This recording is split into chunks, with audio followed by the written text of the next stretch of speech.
So we can get started. Today we're going to discuss about tools.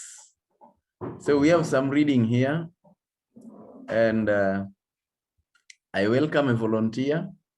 The right tools. You must therefore learn how to set goals.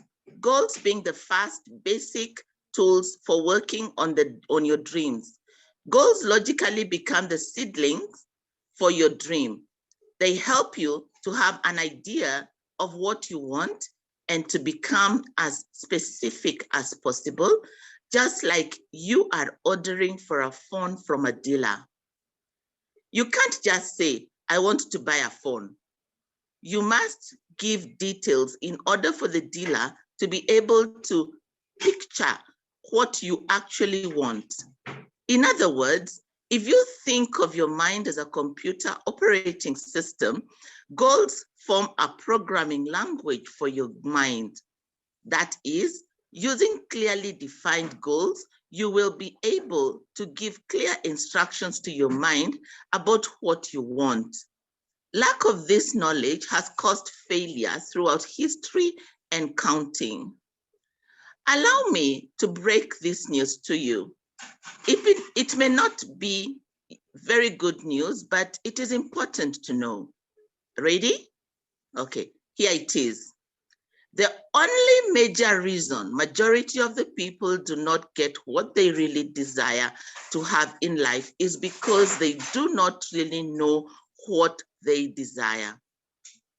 I know that statement sounds mouthful and repetitive, but it is the truth.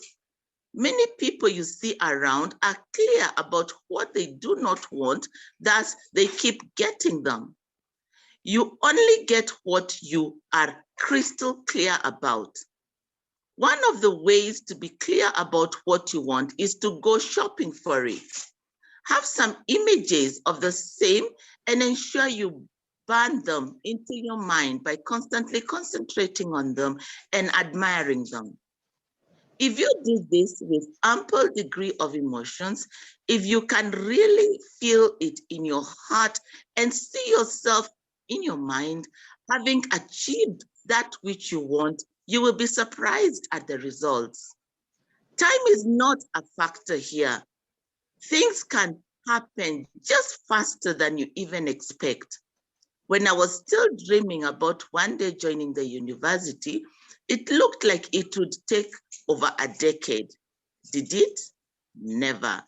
It was just earlier, it was much earlier than I had ever imagined. Imagination is power.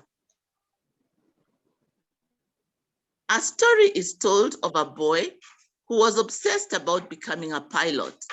This is a true story, and it happened very recently. That is, after 2010 in Nairobi, Kenya. This boy, though quite brilliant and scoring fantastic grades in his academics, seemed to have minimal chances of living his dream because his parents had average income at best. They were very certain about their inability to afford such an expensive course, and thus feared they were going to be a great disappointment to their only son.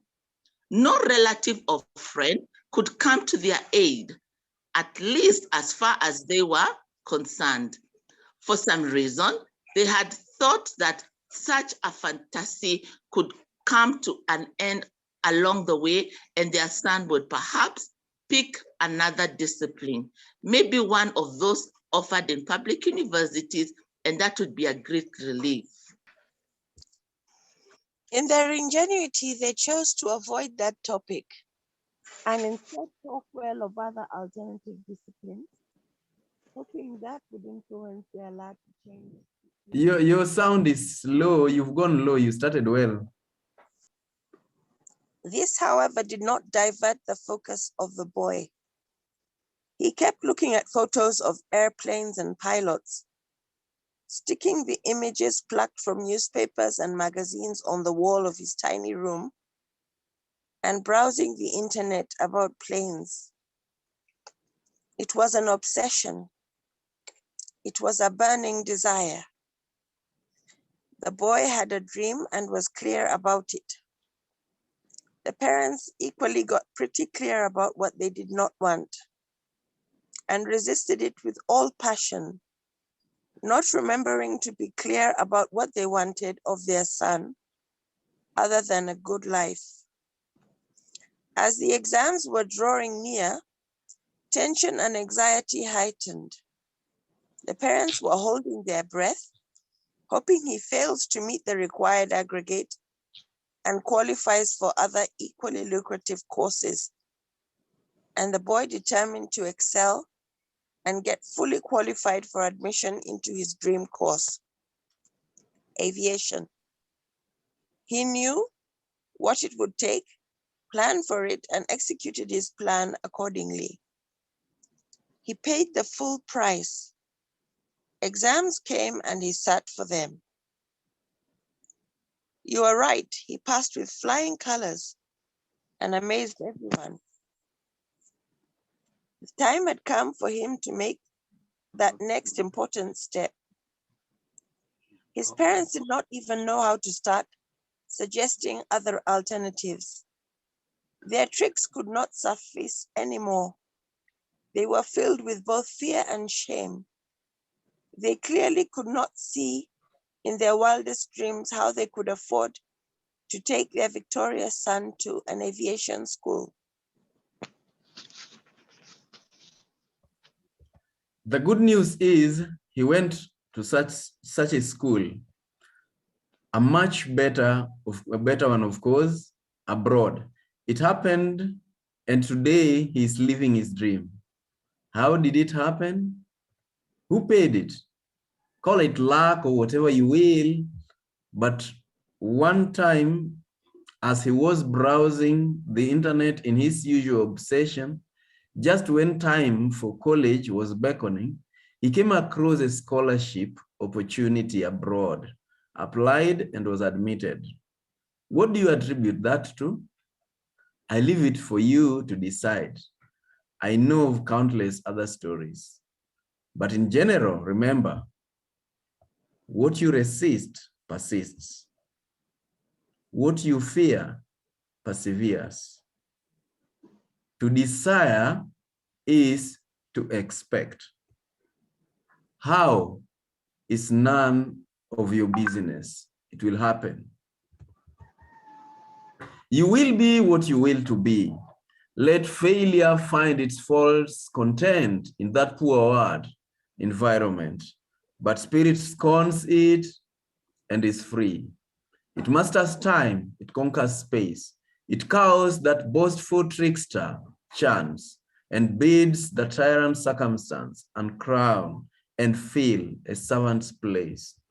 The human will, that force unseen, the offspring of a deathless soul, can hew a way to any goal, though walls of granite intervene. Be not impatient in delay, but wait as one who understands. As when spirit rises and commands, the gods are ready to obey. James Allen.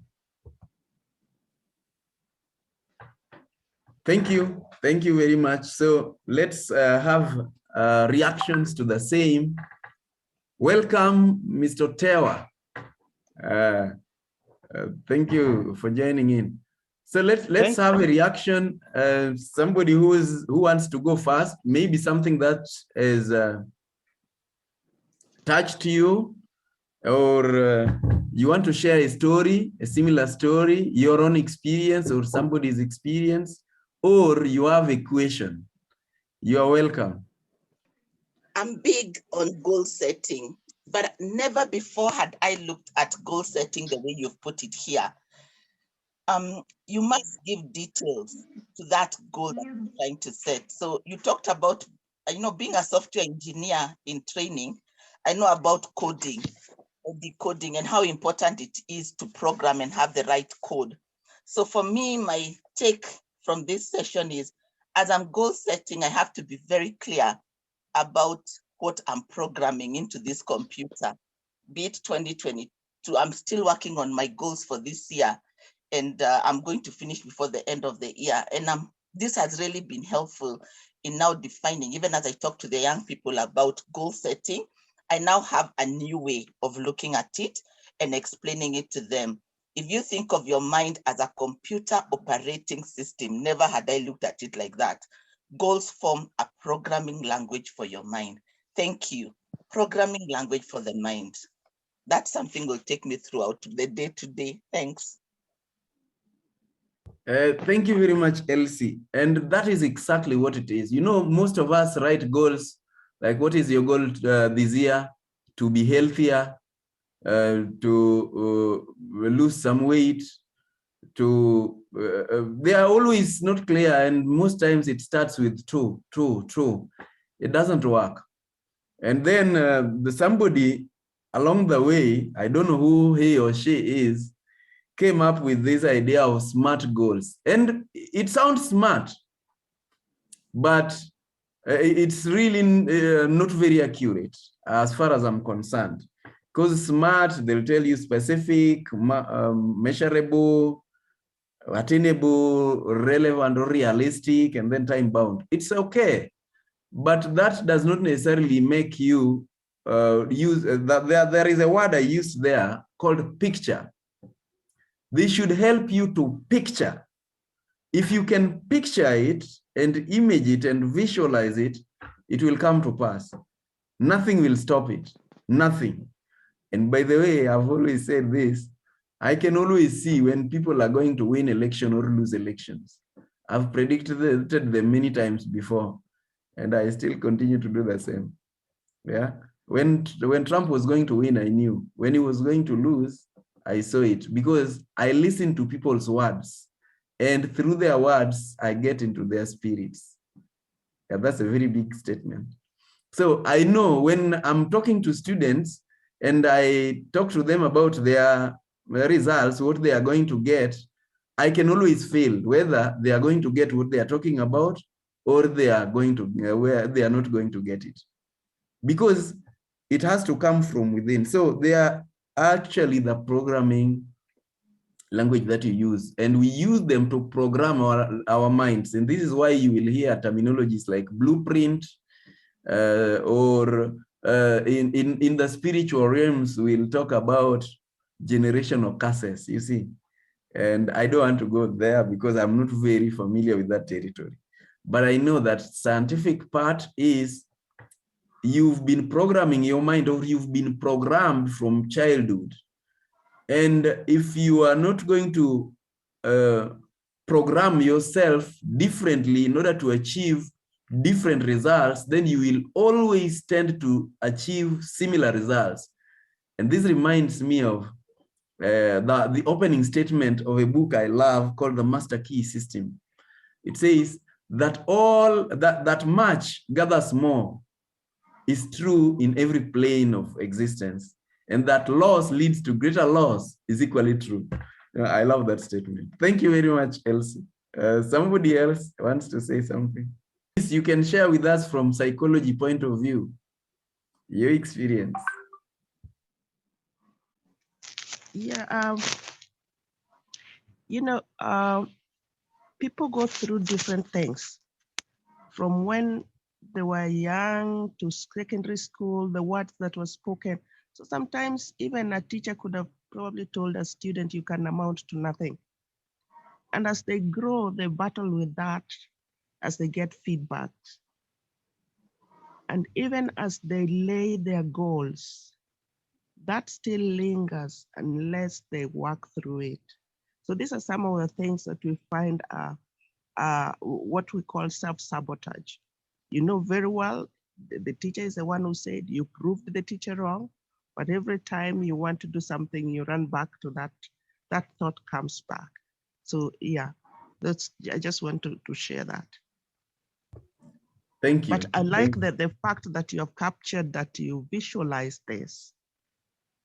I was reading, and it's something that I also have used on my own personal life to visualize something that I want.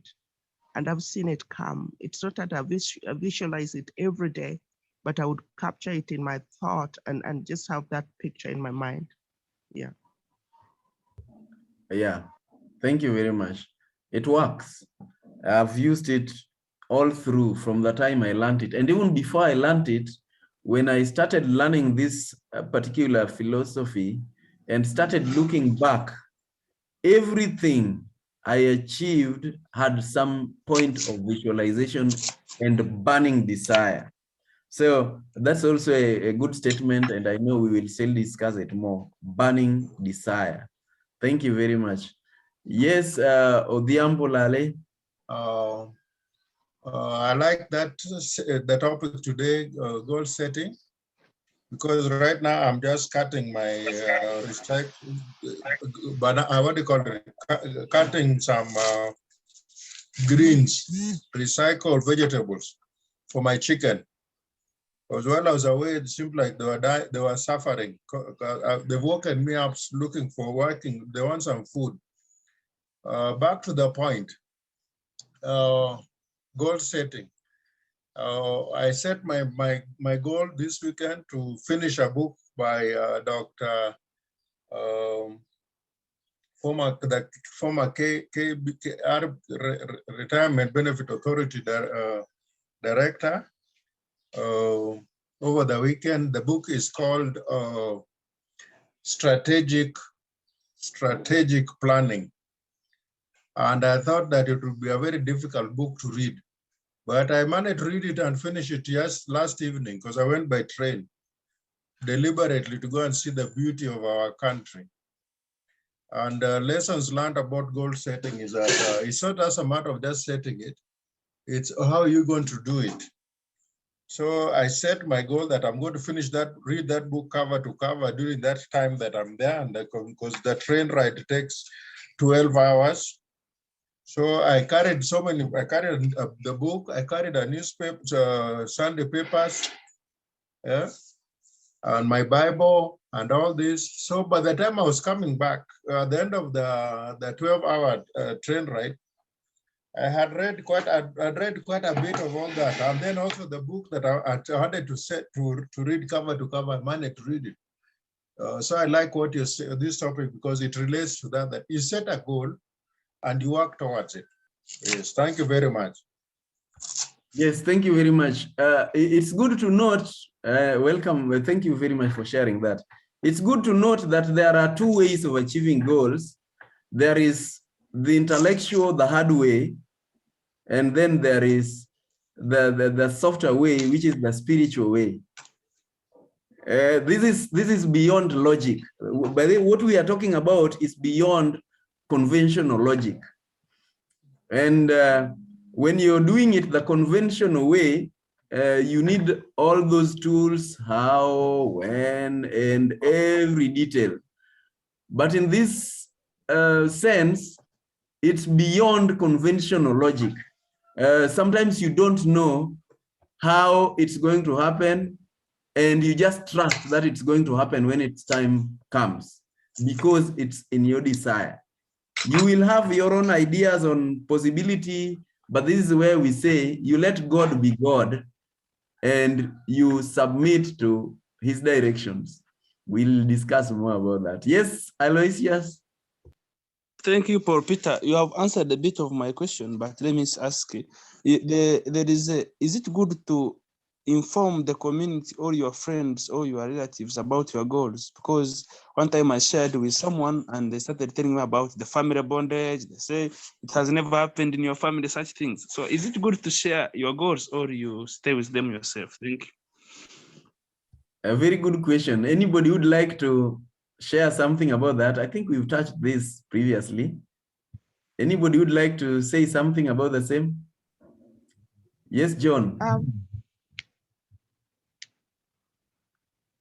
Okay, Eunice, go ahead. John has been having problems. I think from my experience, I choose not to share from the beginning what my thoughts. If I share, I don't give the whole part of it, because I've noticed people may not like the energy, and I may not get all the support that I expect.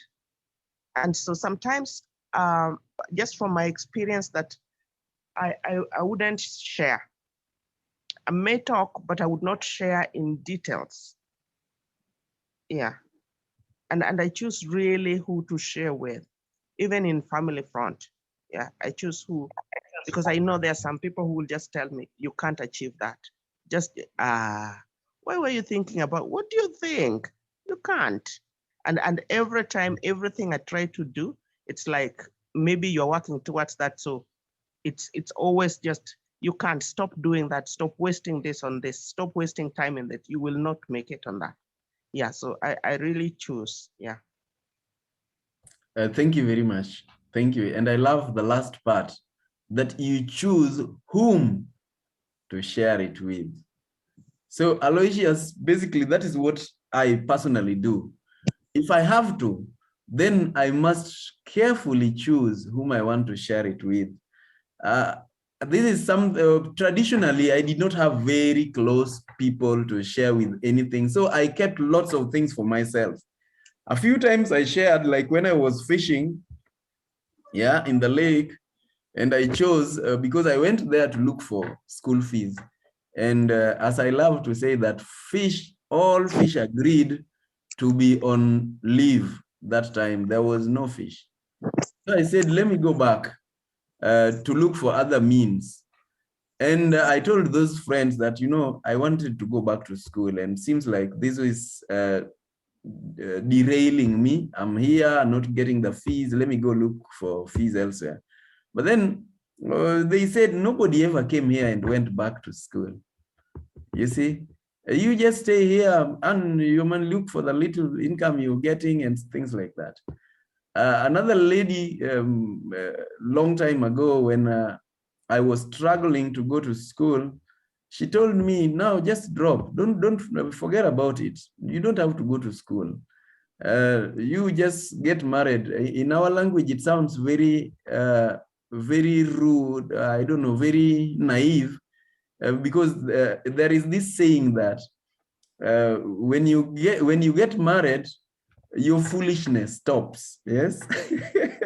So they say, you look for some fool, look for somebody who will bear with your foolishness and marry and start working. Yeah, I have a pit latrine. I'm looking for somebody to dig it for me. You see, so I learned early in life not to share anything any more. So if it is big enough, I don't share goals. And by the way, it's not necessary. So don't. People will do nothing more than discourage you. Along the way, I read in John Maxwell's book that there are 3 levels of discouragement. The first level is you can't do it. You can't do it. You don't have what it takes. Whoever did it. In fact, let me relate this. In our school, one of the schools I went to, that is Kindu Muslim Secondary School, people never passed. Nobody passed up to our time. And the person who got the highest, that was like 2 years earlier or 1 year earlier, was B-. And then during those days, it was B plain that would go to the university. Anybody who ever did well, the limit, the ceiling was C+. And when these people, because I didn't do exams in that school, when these people were being motivated that they can pass, and they were motivating themselves and even going to fill university forms, one of them said, nobody ever did it in this school. Nobody passed in Kindu Muslim. The best you can get is C+. And by the way, he didn't get anything beyond that, is C+. And these other people passed. 2 of them passed and went to the university. And after that, people believed that it was possible to pass. You see? So, and this guy went back feeling very bad, went back to repeat. He repeated and he confirmed his C+. So don't share. You don't need to share your goals. In life, just know what you want, keep it to yourself. That's a statement I borrowed from Trump.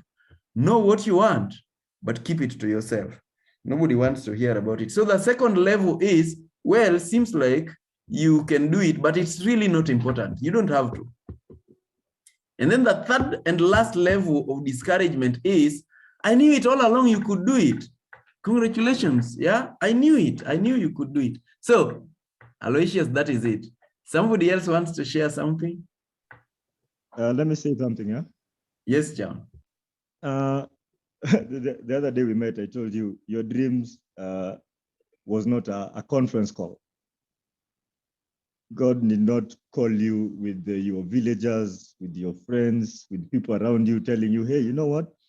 I want you to be this and that. It was you alone who was called to achieve your dreams. So you hear the wealthy say, I believe, and I believe all of us in this group, we are wealthy in one way or the other. So they say it's lonely at the top. So lonely at the top means that not everybody is going to go with you up over there. Not everybody is going to support you up over there.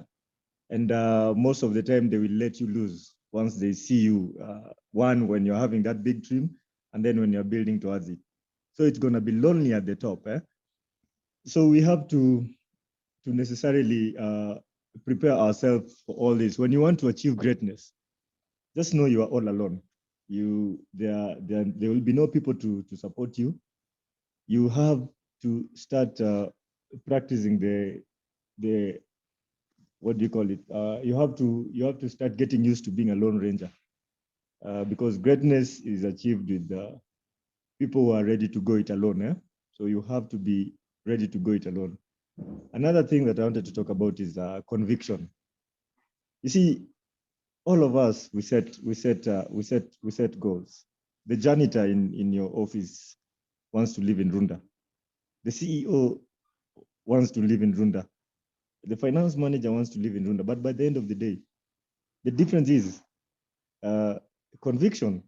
Some of us set goals just for the sake of setting goals, but there are people who set goals convinced that this is what they've been built for, this is what they've been made for, and they want to achieve this particular thing. Down deep my heart, I've always had this thing from the word go. I think back then when I was doing my O-level, I knew I was going to be great in one way or the other. I was going to achieve because it was a conviction that I put inside my heart that it has to come to pass. And then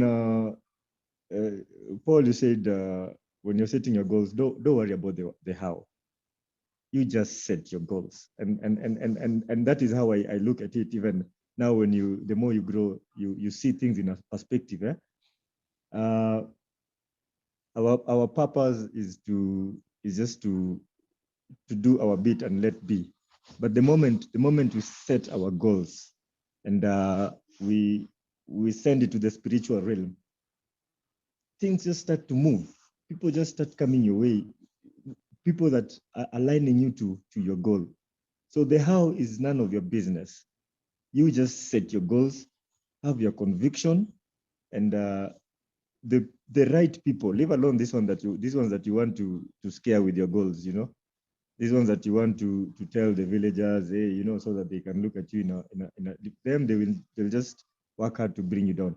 But in the spiritual realm, even God will position the right people, strangers around you, so that you can achieve that goal that you've set. So let us not set goals with fears in our heart, with doubts in our heart. And, when you do it, just do it with conviction. And the eventuality is that you'll be able to succeed in your dream or goal setting. Thanks. Thank you very much, John. In fact, I want to make some statements that we need to always remember. And they are statements of truth. They are not subject to any opinion. This is the way the world works. And this is something I've been studying for quite some time. One is that your goals, when you are setting goals, and this is what John is calling conviction. That conviction thing is important. We call it burning desire. If you can feel it in your heart, get to know that you are not alone when you're setting goals. You're not alone. When you're setting goals, you're summoning the universal power, the power of God, the creator. And so you're not setting goals that are sized according to you. And the only difference that makes, very many years ago, I made this statement, that what is going to make a difference between our levels of achievement is basically our imagination, how big can we imagine, and our relative belief in it. You know, some of us can set goals, but we really don't believe it. And that means we doubt it. And we cannot doubt God. Most times our problem is we do not know that we are coordinating, we are cooperating with God in setting goals. And so we should be setting God-sized goals and believe in them and have that conviction. You see, if we want to be realistic about it, then we are setting man-sized goals. Your goals are your prayers.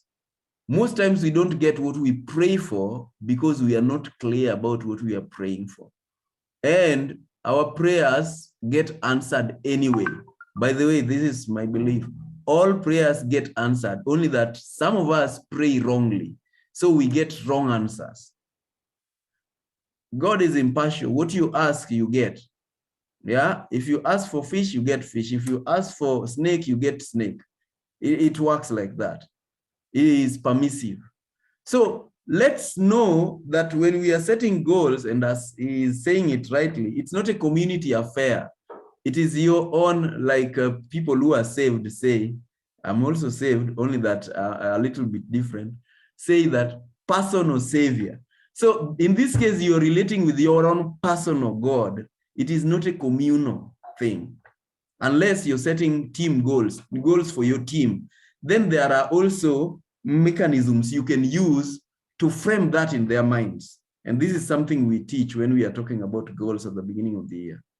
So it's good to know the right language to use in order to bring in that conviction. The right language, the right way to frame your words. Remember when we started this book, we started talking about the language thing. How do you frame those words so that they get into your heart? So that is very powerful. And by the way, that reminds me that there is a language we loved to speak, and it said, get used to sneers. We said guts, yes, guts, G-U-T-S. Get used to sneers, because people will sneer at you. People will tell you can do it. You are not cut for it. But then along the way, they will praise you. You will get used to success, because the moment you've gotten into that success frequency, you always tend to get more and more and more of it, and people will start calling you lucky because you've framed your mind, you've gotten rid of the negative frequency to the positive frequency. And so you tend to get everything as you want. And this is what I was talking about last week when I said, most times people, I believe I'm lucky in everything I do, because I've been able to, a certain degree, set my mind towards the positive frequency. And by the way, going back to that idea of SMART or specific, I love to speak about specific as set even timelines. And this is strange because I set it even for health. When I'm talking about health for myself, maybe I'm not feeling I'm feeling unwell. I set for myself goal, by Friday, I'm going to be completely healthy. I'm going to be 100% healthy. You see, by this date, if I'm talking about a child, I'm talking about he is going to be this perfectly well. Yeah, by tomorrow morning, he'll be doing well. You see, that is the language I speak. Yeah, somebody else wants to say something? Just a question, because I remember you saying something about you not being comfortable with the SMART goals. What exactly did you mean by that? Because some people will tell you be realistic. That R means... But R is realistic. No. So realistic, that is where the problem is. That is where the problem is. Because if I was to be realistic, by the way, I wouldn't be where I am. Listen to your reality. Your reality should be from your heart. Follow your heart. If your heart tells you you can do it, let's not the put way some I understand it, because I also teach the SMART goal, realistic is what difference will this goal make in your life? Be realistic. Why are you setting this goal? Okay. No, That's okay. That is recently I heard people talk about relevant. So they bring in the word relevant. But let me say what I learned about realistic. that I want to get, for example, I want to drive by the end of the year. Yes, and then I'm not even employed, for example, at the beginning of the year. Now somebody says, well, be serious, get realistic. I think first of all, what you need is to get a source of income. You see, so that is not realistic in common knowledge. But Okay. if your heart tells you this is something I can achieve at the end of the year, then ignore that R. In fact, Okay. the whole statement I pick S. Be specific as possible. The rest will take care of themselves. I get Specific you. with time. Yeah. Be realistic, be real. You have to get a job. Cool, I understand that. So how do I need, what do I need to do to get that job and get that money? What do I have in my hands? As God would ask Moses, what is this you have in your hands? Use it. So be real to what it is you are able to do to get a job and get the money to buy what it is you want to do. So keep Good. it real. Now, I love your I love your direction, and that is what I was talking about. Now, this is what I'm saying, which is different. Most times when we want to achieve a goal, we tend to advise God. You see, this is something we need to understand, and it's very important for us. Let's not advise God that if I'm going to drive at the end of the year, then I've got to be the one who bought that car. And I've got to have bought it from employment. Remember, he says, my ways are not your ways. Neither are my thoughts your thoughts. So we need to let God be God. And I have so many examples about this. Now, let's go back to our story. The story of this boy who was going to aviation. He believed in it, but to some people, it was not really, where will we get the money? It's not possible. But then God was God. God became God and managed to help him to achieve what he wanted to achieve. So what happened, and this is why we are talking about how it's none of your business. Let's not advise God the way we are going to do this. Let's allow divine inspiration to come to us, how it's going to happen. And this is something we are going to discuss probably along the way. So when we set goals, the only person we need to consult is our hearts. If my heart tells me this is something I really desire to have, and I'm feeling convinced that I should have it, then and that's why I said this is our prayer. We put it as our prayer.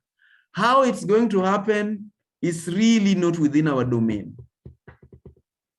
And this is why I was saying that there are two ways. There are two types of two ways to achieve a goal. Either you choose the realistic, the hard way, and that is where we start even teaching about the laws of averages. I want to close 7 customers this week. Then I need to maybe call 70. If my closing rate is 10%. Paul, Yes, John. Yeah, just to put a press on the same. What Dr. should know that is that when we set goals, it is not necessarily that we're the ones who will be hands-on to make this particular goal happen. That is one thing we should really have in mind, and that is one thing that makes people not to set goals at all. Because like I said, when you set your goals with conviction, then the right people appear. The teacher appears, the right tools appear, and all these things come to pass. You get. So if we have the thought of I'm not working right now, so I can't do 1, 2, 3 things, because even starting a business needs money, and most of the people, you'll find most of the people who are not working, they want to do business. So if you sit down and wait until the day you'll get to start working, it might take you years when you're just seated on the couch waiting for you to start working. Huh?